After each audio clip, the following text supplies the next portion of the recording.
हमारे बुनकर भाई जो हैं दूसरे प्रदेशों में पलायन कर रहे हैं, यहाँ से जा रहे हैं क्योंकि उनको रोजी रोटी नहीं मिल रही है। कांग्रेस ने भी जो है बुनकरों को हमेशा छलने का काम किया है और भाजपा भी छलने का काम कर रही है। उत्तर प्रदेश में या केंद्र में जो भाजपा की सरकार है उसने बिजली का रेट बढ़ा दिया है। हमारे पास वोट बैंक है।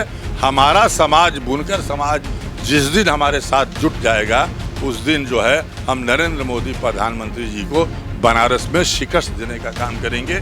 और जिस दिन हमारा समाज इस वोट के साथ जुट जाएगा उस दिन हम प्रधानमंत्री नरेंद्र मोदी जी को बनारस शहर में शिकस्त देने का काम करेंगे, उनको हराने का काम करेंगे। ये इंडिया गठबंधन नहीं कर सकती। लोकतंत्र के महापर्व की शुरुआत हो गई है। अगर बात कही जाए तो 6 चरणों के मतदान भी हो गए हैं। अब निगाहें सिर्फ और सिर्फ 7वें चरण पर जाकर टिकी हैं। और अगर उत्तर प्रदेश की बात कही जाए तो उत्तर प्रदेश में वाराणसी एक ऐसा सीट है जो अपने आप में काफी ज्यादा हॉट सीट है। इस हॉट सीट पर पूरे देश की निगाह है क्योंकि यहां से देश के प्रधानमंत्री चुनाव लड़ रहे हैं और उनके सामने चुनौती लेकर कांग्रेस पार्टी के प्रत्याशी और बहुजन समाज पार्टी के प्रत्याशी भी मौजूद है। हमारे साथ अतहर जमाल लारी जी मौजूद है। बातचीत करेंगे, जानने का प्रयास करेंगे कि वाराणसी में सबसे खास वो कौन कौन से मुद्दे हैं जिनको लेकर ये प्रधानमंत्री नरेंद्र मोदी के सामने चुनौतियों को लेकर खड़े हैं और जीत हासिल कर पाएंगे। किस तरीके से पीएम को टक्कर देने की तैयारी करके रखे हैं। सबसे पहले टीवी 24 चैनल पर आपका स्वागत है सर। आपके दर्शकों का भी स्वागत है और आपका भी स्वागत है। सीधा सवाल वही करेंगे, प्रधानमंत्री नरेंद्र मोदी जो देश के प्रधानमंत्री हैं, किस तरीके से उनको आप टक्कर देने वाले हैं? क्योंकि देश के पीएम और लगातार 2 बार से यहाँ से सांसद चुनते आ रहे हैं, कैसा टक्कर देने वाले हैं? देखिए, जब वो बनारस में आए थे तो प्रधानमंत्री के बाद उन्होंने कहा था कि हम क्विटो बनाएंगे, इसको क्विटो बना नहीं। उन्होंने कहा था कि बुलेट ट्रेन चलेगी यहाँ से, बुलेट ट्रेन चला नहीं। उन्होंने कहा कि माँ गंगा ने मुझे बुलाया है और आज भी गंगा की अविरलता और निर्मलता जो है बाधित है। गंगा जी आज भी आचमन के लायक नहीं है। दूसरी बात, जिसको माई कहते हैं उससे कमाई करते हैं। अब गंगा जी में क्रूज चलाया जा रहा है, उससे पैसे कमाए जा रहे हैं। जहाँ तक बनारस की बात है, बनारस बुनकरों का शहर है। ये शहर बुनकरों का शहर है और बनारस का माल जो है दुनिया के हर कोने में जाता था। लेकिन आज जो है हमारा माल विदेशों में न जा करके हमारे बुनकर भाई जो हैं दूसरे प्रदेशों में पलायन कर रहे हैं, यहाँ से जा रहे हैं क्योंकि उनको रोजी रोटी नहीं मिल रही है, उनका कारोबार नहीं चल रहा है, वो परेशान हैं, मजदूरी नहीं मिल रही है, उनके साड़ियों का उचित मूल्य नहीं मिल रहा है, कीमत नहीं मिल रहा है। कांग्रेस ने भी जो है बुनकरों को हमेशा छलने का काम किया है और भाजपा भी छलने का काम कर रही है। कांग्रेस ने जो अपना न्याय पत्र जारी किया है, उनके न्याय पत्र में कहीं भी बुनकरों का जिक्र नहीं है। किसान का जिक्र है, सबका जिक्र है। हम किसान, नौजवान, छात्र सबकी बात करते हैं, लेकिन उसमें जो बनारस शहर है बुनकरों के शहर के नाम से जाना जाता है। गंगा जमुनी तहजीब का मरकज़ है, लेकिन कांग्रेस भी जो है बुनकरों से उसने मुंह फेर लिया है और इनके न्याय पत्र में कहीं भी हमारा जिक्र नहीं है। मैं भी बुनकर परिवार का हूँ, मेरा भाई पेशा बुनकारी ही है और वही हाल अखिलेश यादव जी का जो घोषणा पत्र है उसमें भी कहीं बुनकरों का नाम नहीं है। कांग्रेस की सरकार थी, बनारस के तमाम बुनकर सरदार और महतो जो है मनमोहन सिंह, सोनिया गांधी, राहुल गांधी से मिले कि बुनकरों के ऊपर जो कर्ज है उसको माफ़ किया जाए। किसानों के लिए तो बजट की बात है, बुनकरों के लिए कोई बजट की बात नहीं है। और उत्तर प्रदेश में या केंद्र में जो भाजपा की सरकार है उसने बिजली का रेट बढ़ा दिया। जो हमको इंसेंटिव मिलते थे बाहर माल भेजने पे, इंपोर्ट लाइसेंस मिलते थे, उसको ख़त्म कर दिया गया। लगभग थोड़ा बहुत मिल रहा है। और जिन घरों में, जो शहर में जो घर हैं जहाँ पे करघे चलते हैं, वहाँ पे कमर्शियल टैक्स लगाया जा रहा है। गुजरात का माल आकर के बनारस में बिक रहा है और बनारस का माल अब विदेशों में या दूसरे शहरों में जाना बहुत कम हो गया है। न भाजपा का ध्यान है बुनकरों की तरफ, न कांग्रेस का, और वही हाल समाजवादी पार्टी का है। आज जो कैंडिडेट हमारे खिलाफ चुनाव मैदान में हैं वो भी भाजपा के दोनों हैं। अजय राय भी उनके डीएनए में भाजपा है, वो भाजपा से मंत्री रहे हैं, भाजपा से विधायक रहे हैं, और हमारे सामने जो नरेंद्र मोदी जी प्रधानमंत्री जी से हमारी चुनौती है। तो हमारे साथ देखिए वोट बैंक है दलितों का, बहुजन समाज पार्टी का वोट बैंक है दलितों और पिछड़ों का। और जिस दिन हमारा समाज इस वोट के साथ जुट जाएगा उस दिन हम प्रधानमंत्री नरेंद्र मोदी जी को बनारस शहर में शिकस्त देने का काम करेंगे, उनको हराने का काम करेंगे। ये इंडिया गठबंधन नहीं कर सकती है। इंडिया गठबंधन का प्रत्याशी 3 बार चुनाव लड़ चुका है और 3 बार जमानत जब्त हो चुकी है। और जहाँ तक अल्पसंख्यकों में उनकी इमेज बहुत ख़राब है, बहुत से मुद्दों पे, बहुत से ऐसे मुद्दे हैं जिस पे उनके बयानात, जैसे वो इंडिया गठबंधन में हैं, वो कांग्रेस के प्रदेश अध्यक्ष हैं और अपने ही गठबंधन के उम्मीदवार को कहते हैं कि हम अफजाल अंसारी का चुनाव प्रचार नहीं करेंगे। आखिर क्यों?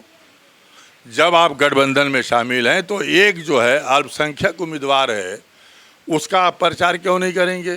तो बहुत सी ऐसी बातें हैं इस कैंडिडेट, इनके इंडिया गठबंधन के कैंडिडेट में, जो लोग कहेंगे कि गठबंधन को हमको देखना, हम जानते हैं कि प्रत्याशी हमारा ठीक नहीं है, ख़राब है, लेकिन हमको गठबंधन को देखना है। एक 2006 की एडिट की हुई वीडियो चलाई जा रही है बहन मायावती जी की, मुसलमानों के बारे में मुसलमानों के घरों घरों पहुंचाया जाता है।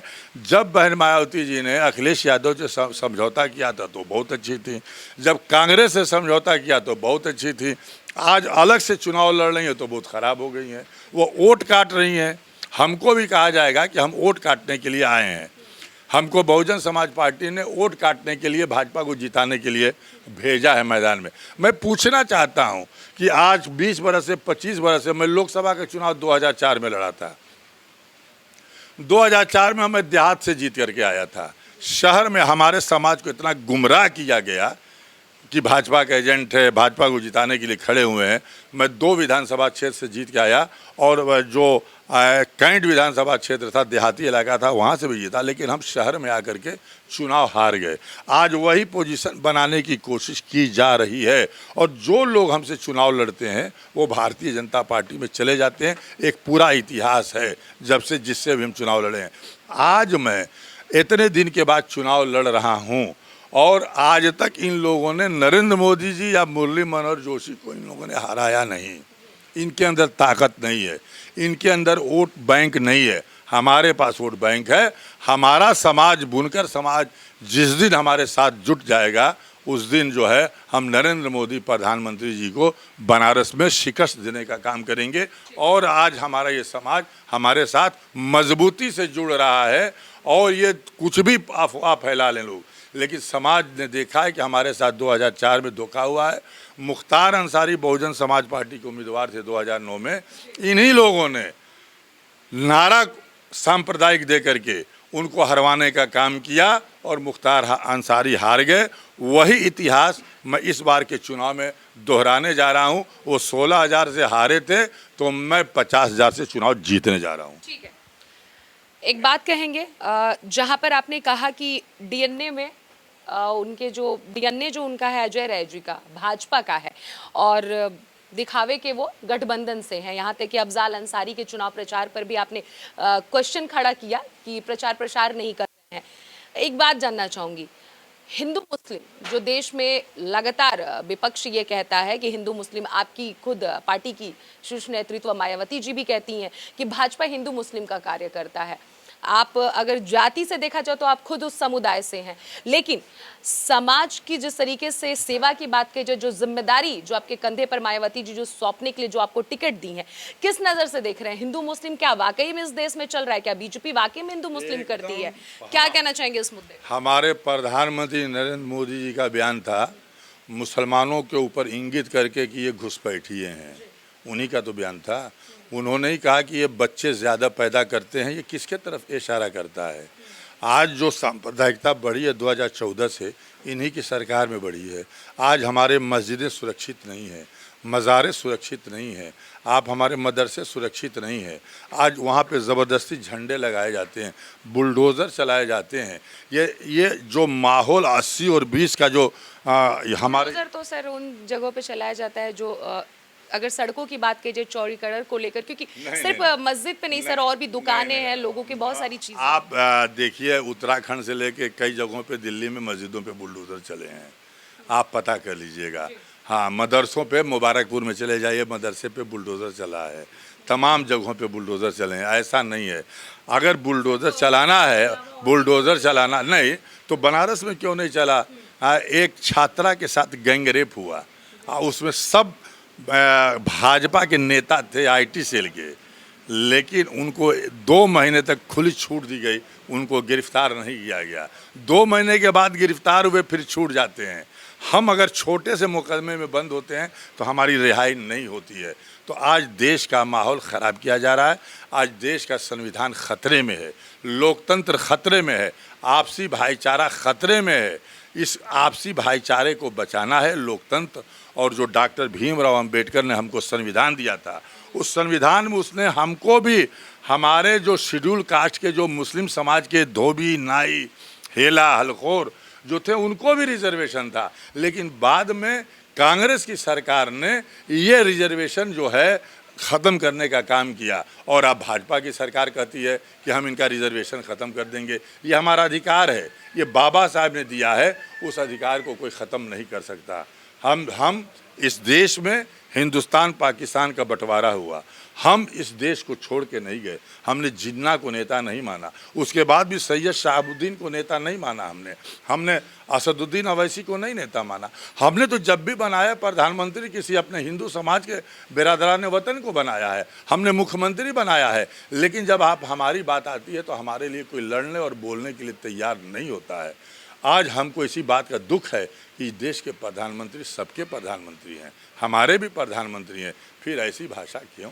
लेकिन वो बीजेपी तो ये कहती है कि हम हिंदू मुस्लिम नहीं करते हैं, हम तो सभी समाज को लेकर चलते हैं, मुस्लिम भाइयों बहनों के लिए भी हम कार्य करते हैं। 3 तलाक को लेकर भी वो कहते हैं कि 3 तलाक एक ऐसा मुद्दा था जिससे कई ऐसी महिलाएं हैं जो सपोर्ट में भी हैं, खुश हैं कि हाँ ये इस चीज़ को ख़त्म किया गया। वो ये बात बोलते हैं कि हम हर एक धर्म को लेकर, वो तो सबका साथ सबका विकास बोलते हैं। कहीं हम लोगों का विकास हुआ हो तो बताइए, उनके लोगों का विकास होता है। और जहाँ तक कहते हैं तो ये कपड़े से पहचान के लोग कौन है सर? एक कपड़े से पहचानने वाली बात किसने कही थी? हमारे देश के प्रधानमंत्री ने कहा था। ये बच्चे ज़्यादा पैदा करते हैं, किसने कहा था? हमारे देश के प्रधानमंत्री ने कहा था। किसने कहा था? ये जो है घुसपैठिए हैं, ये किसने कहा था? हमारे देश के प्रधानमंत्री ने कहा था। वो कहीं कुछ जाते हैं, कहीं कुछ बोलते हैं, कभी कुछ बोलते हैं। तो ये आप लोगों के सामने हर चीज़ है। 2 बार लोकसभा चुनाव हो रहा है, उसके बावजूद भी वाराणसी जिस क्षेत्र के हैं आप, जहां से आपको टिकट मिला, फिर भी यहाँ की जनता उनको क्यों जिताई? मैं ये जानना चाहती हूँ। वो कौन से ऐसी मंत्र है या फिर कौन सा ऐसा उनका रणनीति कहा जाए या फिर जो कह लिया जाए, सबकी भाषाओं में अलग अलग चीज़ है, क्या कुछ ऐसा वो करते हैं कि देश की जनता उनको चुन लेती है? या फिर यूँ कहा जाए वाराणसी से ही लगातार 2 बार के सांसद बनते आ रहे हैं, कैसे जीत रहे हैं? क्या कुछ लग रहा है, क्या उनके अंदर ऐसी क्वालिटी वाराणसी की जनता को दिख रही है? देखिए, वो समाज को बांटने की कोशिश होती है, आज भी बांटने की कोशिश की जाएगी। वो प्रधानमंत्री हैं, उनके पास धन दौलत पैसा है, पैसा पानी की तरह से बहाया जा रहा है। चुनाव आयोग की निगाह उस पर नहीं पड़ रही है। आप देख लीजिएगा, तमाम बिजली के खंभों पे इनके झंडे लगे हुए हैं, इनकी होर्डिंगें लगी हुई हैं। हम अगर लगा देंगे एक खंभे पे, अगर एक हमारा झंडा लग जाएगा तो हमारे खिलाफ मुकदमा कायम हो जाएगा। वो प्रधानमंत्री हैं, शहनशाह हैं, वो तानाशाह हो गए हैं, उनके खिलाफ कोई कार्रवाई नहीं हो सकती। और चुनाव आयोग हो, चाहे ईडी हो, सीबीआई हो, इनकम टैक्स हो, सब इनके अधीन काम कर रहा है। यहाँ तक कि कोर्ट पे भी कहीं ना कहीं इन लोगों का प्रभाव है। आज जो है समाज को जिस तरह से जो है बांटने की कोशिश की जा रही है, वो देश के लिए, देश के न्यायालय भी उन लोगों की तरफ से नहीं, देश के न्यायालय में जो फैसले हुए हैं, छोटे डिस्ट्रिक्ट कोर्ट वगैरह में जो फैसले तत्काल होते हैं, आप देख लीजिए। थोड़ा बहुत अगर हमको भरोसा है तो सुप्रीम कोर्ट पे है, और बाकी जगह पे तो हमारा भरोसा उठता जा रहा है। न्याय हो रहा है, न्याय नहीं हो रहा है, फैसले हो रहे हैं। हमारे साथ हमारे खिलाफ फैसले होते हैं, न्याय नहीं होते। और इस देश की आज़ादी की लड़ाई हमने लड़ी थी, हमारे पूर्वजों ने लड़ी थी, हमारा खून बहा है। हमको जिन्ना ने बुलाया तो हम नहीं गए। ब्रिगेडियर उस्मान को जिन्ना ने कहा कि आ जाओ, तुम आपको पूरा सौंप देंगे सेना तुमको। उन्होंने कहा कि नहीं, हम यहाँ पैदा हुए हैं, यहीं मरेंगे। लेकिन आज ब्रिगेडियर उस्मान को भी घुसपैठिया कहा जा रहा है। बीर अब्दुल हमीद ने जो पाकिस्तान की टैंकों को तोड़ दिया, उसको घुसपैठिया कहा जा रहा है। जिसने मिसाइल बनाया APJ अब्दुल कलाम, वो भी तो घुसपैठिए हो गए। जाकिर हुसैन, फ़खरुद्दीन अली अहमद सब घुसपैठिए हो गए। हम घुसपैठिए हैं। और घुसपैठियों और बांग्लादेश और पाकिस्तान और अफ़गानिस्तान तो लोगों को ला करके यहाँ बसाया जाएगा। कहा जा रहा है कि CA कानून लागू करेंगे। हमारे साथ हमसे इतनी दुश्मनी क्यों है? और हमारे लिए, हमारे मुद्दे पे देखिए, एक बात मैं कहूँगा, बुरा लगेगा, लोगों को कहेंगे कि हिंदू मुस्लिम कर रहे हैं। बाबरी मस्जिद का नाम कोई नेता नहीं ले सकता है, चाहे राहुल गांधी हो, अखिलेश यादव हो, मुलायम सिंह जी तो नहीं है, सोनिया गांधी हो, लेकिन बहन मायावती जी बाबरी मस्जिद नाम लेके बोलती हैं कि उसको तोड़ा गया, शहीद किया गया। ये फ़र्क है बहुजन समाज पार्टी में। कोई मुस्लिम का नाम लेकर के नहीं बोलता है, ये बहन मायावती जी बोलती हैं।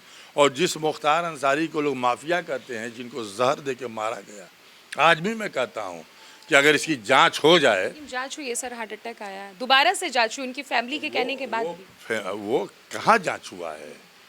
आप सुप्रीम कोर्ट के किसी जज के द्वारा, जो वर्तमान में जज, उसके द्वारा जांच करा। टीम जो लगी थी वो कौन थी सर? ये सब सरकार के दबाव में जितने जांच होते हैं, सरकार के दबाव में, सरकार के से सर, तो आप जिस तरह से बात कर रहे हैं, सब सरकार के दबाव में, तो हर चीज खराब हो रहा है, हर चीज गलत हो रहा है आपके हिसाब से। सुप्रीम कोर्ट से कराइए ना। हाँ। सुप्रीम कोर्ट के जज के द्वारा कराइए, सुप्रीम कोर्ट के किसी रिटायर्ड जज के द्वारा करा दीजिए। आप जो है कहीं बाहर के एजेंसी से करा दीजिए। हैदराबाद में आपने उसका जांच, उनके विसरा की जांच क्यों नहीं कराई? आप तो सब यहीं करा रहे हैं। तो आप यहाँ क्या चल रहा है? आप तो देख ही रहे हैं। अगर पत्रकार हार्ट अटैक से मौत नहीं हुई? नहीं, एकदम नहीं मानते। उनका बयान है, उन्होंने लेटर लिख के दिया है कि जो है हमको स्लो पॉइजन दिया जा रहा है। वो तो जब जिंदा थे तभी उन्होंने वो लेटर दिया था। हाँ, और वो एक दिन, पहली बार जब तबीयत खराब हुई तो एक दिन में उनको सही करके जो है जेल की सलाखों में डाल दिया गया। और दूसरे दिन जब उनकी जब हालत बिगड़ गई, वो जिंदा थे भी कि नहीं थे, उनको हॉस्पिटल ले जाया गया तो मरे हुए, मतलब इंतकाल हो चुका था। ठीक है, वाराणसी के मुद्दे पर फिर से आएंगे। तमाम आपने बातों को रखा, बताया कि किस तरीके से भेदभाव हो रहा है देश में, तमाम चीज़ों को आपने रखा। वाराणसी से जीत जाते हैं, क्या कुछ सबसे पहले लागू करना चाहेंगे? कौन कौन सी यहाँ पे सुविधा लोगों के बीच में उपलब्ध कराएंगे? बताइए, जिससे कि आपको लग रहा है कि वाराणसी में सबसे ज़्यादा जरूरी है, जो पिछले 10 वर्षों से देश के प्रधानमंत्री आपकी नज़रों में नहीं करते आ रहे हैं। सबसे पहला मुद्दा हमारा है बनारस के बुनकरों का मुद्दा। बुनकर आज बदहाल है, बेकार है, लाचार है, मजबूर है, गरीब है। उसके माल की निकासी नहीं हो रही है। किसानों के उपज का दोगुना जो इन्होंने कहा था कि हम उपज का दोगुना देंगे, नहीं मिल रहा है। उपज की लागत नहीं मिल रही है। नौजवान बेकार है, उसको नौकरी नहीं मिल रही है। पेपर लीक हो रहा है पूरे देश में। पेपर इसलिए लीक किया जा रहा है कि नौजवान को हमें रोज़गार न देना पड़े। महंगाई चरम सीमा पे है। आज घरों में चूल्हे नहीं जल रहे हैं। इनका जो है हर घर में जल की योजना है, साल भर से बंद पड़ी हुई है। आप शहर के गलियों में नालियों चले जाइएगा तो नालियाँ बजा रही हैं। ये डबल इंजन की सरकार नहीं है उत्तर प्रदेश में, इनकी सरकार 4 इंजन की सरकार है, 4 इंजन की सरकार है। बनारस में इनकी जो है मेयर भी इनका है, जिला पंचायत अध्यक्ष भी इनका है, मुख्यमंत्री भी इनका है, प्रधानमंत्री भी इनका है। लेकिन आपने देखा होगा कि बनारस में कितना विकास हुआ है। आप आई हैं तो आपने रास्ते में देखा होगा। आप इस गांव में आई हैं तो आपने देखा होगा कि कितना इस गांव का, नई बस्ती का विकास हुआ है। उसी तरीके से आप गांव का भ्रमण कर लीजिए, आपको अंदाज़ा लग जाएगा। तो हमारी प्राथमिकता यही है कि नौजवान को रोटी मिले, नौकरी मिले, रोज़गार मिले। बुनकर को जो है उसका माल की निकासी है, वो जो पलायन कर रहा है वो फिर बुनकर समाज के लोग हमारे बनारस में आए और उस हुनर को अपने को चालू रखें। जहाँ तक संविधान की बात है, आज देश के संविधान को भी खतरा है। आज इसी संविधान के तहत मैं आपके साथ बोल रही हूँ और आप हमसे बात कर रही हैं, नहीं तो पत्रकारों को भी जेल की सलाखों में डाला जाएगा और पत्रकार भी स्वतंत्र तरीके से अपनी अब आवाज़ उठा नहीं पाएंगे। तो ये तमाम चीज़ें हैं जिसको लेकर के आज हम चुनाव मैदान में आए हैं और मेन मुद्दा जो और है विकास का, बनारस में कोई विकास नहीं हुआ है। लीपा पोती सड़कों की करके जो है रंग रोगन करके उससे विकास नहीं होगा। प्रधानमंत्री जी आते हैं तो तमाम गमले लगा दिए जाते हैं चारों तरफ दिखावे के, हाँ दिखाने के लिए। डिवाइडर जो है रंग पोत के बराबर कर दिए जाते हैं। उसके बाद से क्या होता है, छुट्टा पशु जो हैं इस तरीके से है कि किसानों के खेतों को चर जा रही हैं और किसान जो है किसी तरीके से अपने फसल को बचा नहीं पा रहा है। ये तमाम समस्याएं हैं जिन समस्याओं के लिए मैं लड़ रहा हूं और जब भी कोई लड़ाई की ज़रूरत पड़ी है, चाहे दलितों को, पिछड़ों को, कमज़ोरों को, अल्पसंख्यकों को जहाँ कहीं भी सताने का काम किया गया है, अतहर जमाल लारी हमेशा खड़ा रहेगा। और अगर हमारे समाज के लोगों ने, दलित और बुनकर समाज के लोगों ने, पिछड़े समाज के लोगों ने अगर हमको एक तरफा वोट देने का काम किया, हमारे साथ एक वोट बैंक है, उस वोट बैंक के साथ हमारा समाज अपना वोट बैंक जोड़ देगा तो यकीनन हम चुनाव जीतेंगे। और जो 3 बार से जो लोग ज़मानत जिनकी ज़ब्त हो रही है उन लोगों की भी ज़मानतें ज़ब्त होगी, वो कहीं से जीत नहीं सकते। वो लोग जो हमसे लड़ाए भाजपा में गया है, ये लोग भी भाजपा में चले जाएंगे। बहन जी को कहा जाता है वोट कटुआ, वोट काटने के लिए मुसलमानों को टिकट देती हैं, ये उनके ऊपर इल्ज़ाम लगाया जाता है। कोई पार्टी अल्पसंख्यक समाज को टिकट नहीं देती। कांग्रेस ने जो पूरे हिंदुस्तान में 12 टिकट दिया है, इन्होंने 22 टिकट दिया है। उसमें कितने जीतेंगे कितने हारेंगे? जो हारेंगे वो अपने इलाके के नेता बनेंगे और जो जीतेंगे उस देश दुनिया इस देश की सबसे बड़ी पंचायत में जाएंगे।